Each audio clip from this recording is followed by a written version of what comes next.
नमस्कार। जिसका डर था झारखंड में वही हुआ है, क्योंकि तमाम कोशिशों के बावजूद भी यहाँ पर जो इंडिया गठबंधन महागठबंधन के जो विधायक थे उन्होंने पाला बदल दिया, क्रॉस वोटिंग कर दी। और यहाँ पर जिस बात को लेकर लगातार कयास लगाए जा रहे थे, लगातार अनुमान लगाया जा रहा था, वो कहीं ना कहीं सच साबित होता हुआ दिखाई पड़ा। क्योंकि बीजेपी समर्थित निर्दलीय जो प्रत्याशी थे राज्यसभा के लिए, परिमल नाथवानी, उन्होंने यहां पर जीत दर्ज कर दी है। यानी झारखंड राज्यसभा के लिए जिन दो सीटों पर मतदान हुआ था उनका परिणाम घोषित कर दिया गया है। इसमें एक सीट तो जेएमएम के खाते में गई, लेकिन दूसरी सीट के ऊपर जो लगातार माथापच्ची का दौर चल रहा था, लगातार संभावना का दौर चल रहा था, और यहां पर बीजेपी और तमाम जो उनके दल के लोग थे वो इस बात को लेकर बड़े ही चिंता मुक्त थे, आश्वस्त थे कि उनके प्रत्याशी को यहां पर जीत मिलेगी। बाकायदा एनडीए के जो विधायक थे उनको होटल में रखा गया, रांची के अंदर 2 दिन तक होटल में ही रहे, और उसको लेकर भी कांग्रेसी जो खेमे के लोग थे, जेएमएम खेमे के लोग थे, तमाम तरह के तंज कसते हुए नजर आए कि क्या एनडीए को, बीजेपी को अपने विधायकों पर भरोसा नहीं है। लेकिन तमाम जो कयास थे बीजेपी की तरफ से जो लगाए जा रहे थे वो यहां पर सच साबित होते हुए दिखाई पड़े हैं। आपको बता दें कि महागठबंधन की तरफ से जो 2 लोग प्रत्याशी चुनाव मैदान में थे, उनमें से एक यानी जेएमएम के प्रत्याशी जिनका नाम बैद्यनाथ राम है, उनको जीत मिली है। और वहीं कांग्रेस पार्टी के प्रत्याशी प्रणब झा को यहां पर हार का सामना करना पड़ा है। आपको बता दें कि राज्यसभा चुनाव में नाथवानी के पक्ष में पूरे 28 वोट पड़े। यानी जीत के लिए जो मार्जिन चाहिए था, जीत के लिए जो वोट चाहिए थे, वो आंकड़ा नाथवानी के पक्ष में आया। और वहीं कांग्रेस प्रत्याशी प्रणब झा को 19 वोट मिले।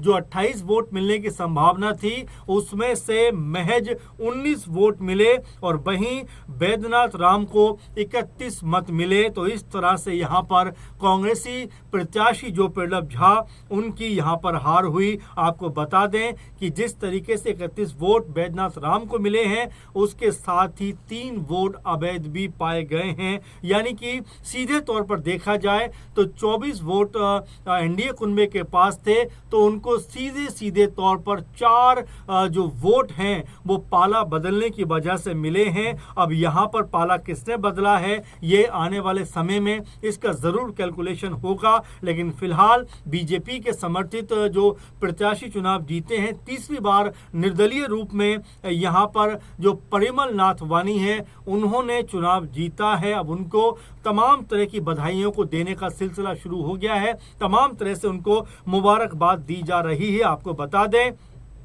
कि परिमल नाथवानी की जीत के बाद उन्हें भारतीय जनता पार्टी की तरफ से बधाई दी गई है। और वहीं गोड्डा से सांसद जो हैं निशिकांत दुबे ने लिखा कि झारखंड से राज्यसभा के चुनाव में एनडीए समर्थित प्रत्याशी परिमल नाथवानी जी को जीत की बधाई। उन्हें कुल 28 मत मिले, कांग्रेस प्रत्याशी को केवल 19-20 वोट मिले, और महागठबंधन की बुरी तरह से हार हुई है, ये कहना निशिकांत दुबे का है। आपको बता दें कि इसके अलावा सीता सोरेन ने भी लिखा है कि झारखंड से राज्यसभा चुनाव में एनडीए समर्थित प्रत्याशी परिमल नाथवानी को जीत की बहुत बहुत बधाई। इसके अलावा पूर्व जो सीएम रहे हैं झारखंड के, चंपई सोरेन, उनका भी कहना है कि यहाँ पर जिस तरह परिमल नाथवानी ने जीत दर्ज की है वो वाकई बधाई के पात्र है। उन्होंने लिखा कि झारखंड से राज्यसभा के चुनाव में एनडीए समर्थित प्रत्याशी परिमल नाथवानी को जीत की हार्दिक बधाई एवं शुभकामनाएं।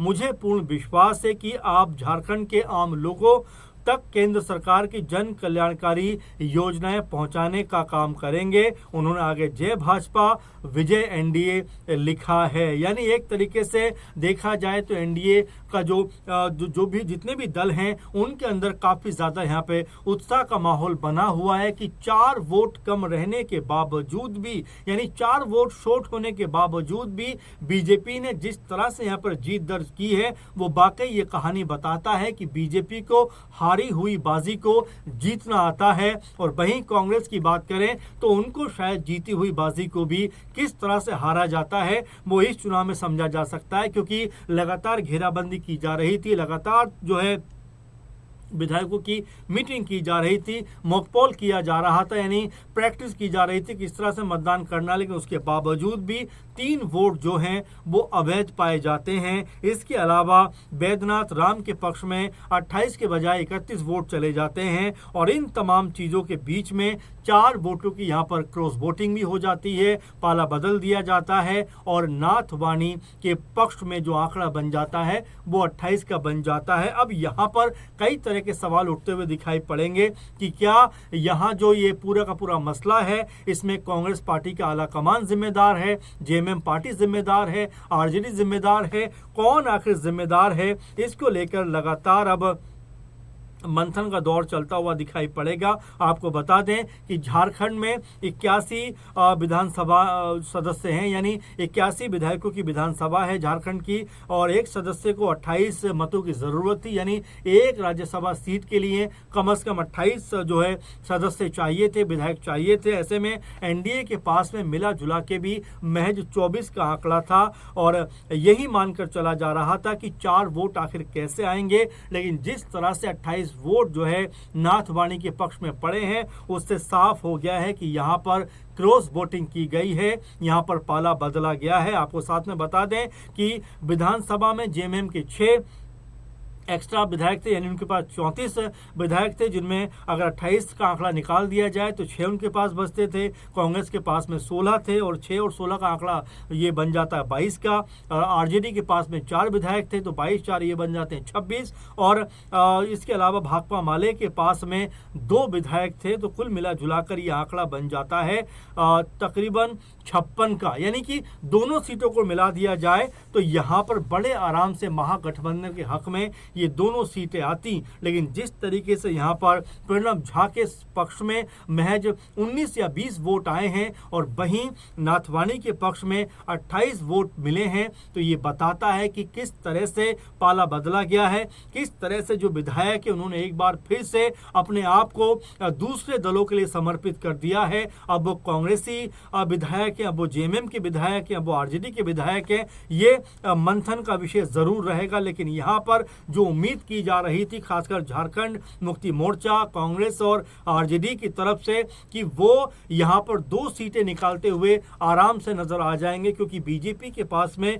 यहाँ पूर्ण बहुमत नहीं है। लेकिन अब जो परिणाम सामने आ गया है, जो लगभग कंफर्मेशन मिल गया है, उसके मुताबिक जो बीजेपी है या बीजेपी समर्थित जो प्रत्याशी हैं एक तरीके से नाथवाणी, उनको यहाँ पर एक बड़ी जीत मिलती हुई दिखाई पड़ी है। तो जहाँ पर कोई संभावना नहीं थी वहाँ पर भी बीजेपी ने मध्य प्रदेश की तरह झारखंड में भी अपने हिस्से में जो है 1 सीट ले ली है, जबकि उनका आंकड़ा महज 24 का था। लेकिन वो यहाँ पर जादुई आंकड़ा कह सकते हैं, जो बहुमत का आंकड़ा था 28 का, उसके करीब न सिर्फ पहुँचते हैं बल्कि 28 जो मत हैं वो प्राप्त करते हुए नजर आते हैं। और इसके बाद पूरे एनडीए कुनबे के अंदर एक खुशी की लहर देखी जा रही है, चाहे सीता सोरेन की बात करें, चंपई सोरेन की बात करें, निशिकांत दुबे की बात करें, समूचा जो बीजेपी कुनबा है यहाँ पर काफी खुश है और लगातार बयानबाजी करता हुआ दिखाई पड़ रहा है। अब बड़ा सवाल ये बन जाता है कि आखिर वो कौन विधायक रहे महागठबंधन की तरफ से जिन्होंने एक तरीके से कहा जा सकता है कि यहाँ पर पाला बदलने का काम किया है और यहाँ पर कांग्रेस के प्रत्याशी प्रणब झा को हराने का काम किया है। अब इसके ऊपर मंथन होता हुआ दिखाई पड़ेगा, लेकिन कांग्रेस पार्टी के लिए वाकई ये जहां बुरी खबर है, वहीं एनडीए कुनबे के लिए ये बेहद सुखद खबर कही जा सकती है कि उन्होंने झारखंड में अपने हिस्से में 1 सीट हासिल कर ली है। तो मिला जुला कर इसको लेकर क्या आपकी प्रतिक्रिया है, जरूर कमेंट करिए। फिलहाल के प्रोग्राम में बस इतना ही। आप लगातार ऐसे जुड़े रहिए और लगातार अपनी प्रतिक्रिया सुझाव देते रहिए। नमस्कार।